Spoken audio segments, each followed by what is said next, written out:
headed into Boston to take on the Celtics Sunday. Jeremy Lin returning to where he played his college ball at Harvard. Rajon Rondo and those streaky Celtics looking for their fourth win in a row. Early on, Rajon Rondo driving the lane, gets the bucket to go and the foul. The Knicks scored the first 5 points of the game, but Boston ran off 12 straight from that point. Rondo would miss the free throw, but then here, Carmelo Anthony feasting his way to the bucket for the lay-in. Boston still leading by 5, but that Knicks bench, including J.R. Smith, pokes the ball away and gets the steal and the dunk on the other end. Knicks bench suddenly deep as of the last couple of weeks, but outscored by Boston's bench 55-24 in their 2 earlier meetings this season. Paul Pierce with the slam. He had 10 in the first, but the Knicks led by 2 after 1. Jeremy Lin with the drive, gets it to go off the glass, and then off the Amari Stoudemire block. Jeremy Lin tossing up the alley-oop to Iman Shumpert. 10 Knicks scored in the first half, including Shumpert, the high-riser who had to miss the dunk contest this season. Certainly can get up and throw it down. Then Fields finding Carmelo Anthony, who comes up on the other side. Knicks led by 5 at halftime, 56-51. In the third, Boston gets off to a good start. Rondo finds Kevin Garnett knocking down the jumper. A 15-4 run to start the third.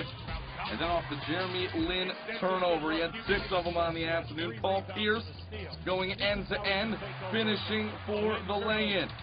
Boston by 6 at that point. It's a 10-point advantage when Rajon Rondo, left all alone, knocks down the jumper. You know things are going good for him when he's got the range on his jumper. Part of a 19-2 Boston run.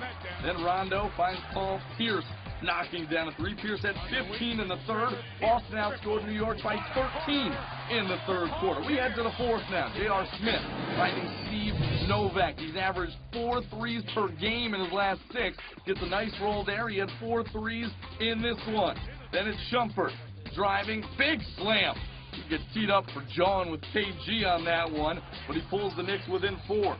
Then Rajon Rondo missing the floater, trying to get over Amari, and KG there to clean it up. 18 points, 10 rebounds for him.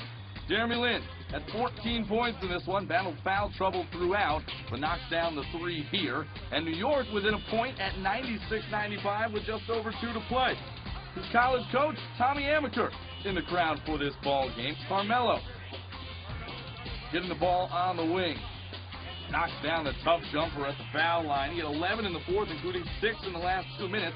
Knicks by 1, 101-100. Game clock winding down now. KG hands it off to Paul Pierce. Well, and he doesn't need much room, and he can do things like that. Ties it up with 4.9 left on the clock. How many tough shots does Paul Pierce hit down the stretch in big games with hands right in his face? 3.1 left to go as the Celtics bench liking the production from their leader. And the Knicks have got one last shot to end it in regulation. Melo can hit the fadeaway off back iron. And we've got 5 extra minutes of basketball here at the Garden. In overtime, Rajon Rondo chasing down the loose ball, leads it to the trailer, Ray Allen. 110-105 Boston on top. New York trying to hang tight. Lin dumps it off to Amari, who had a double-double, 16 points, 13 rebounds. Boston leads by 3. Then off to Brandon Bass-Smith. It's Rondo cleaning up the mess here.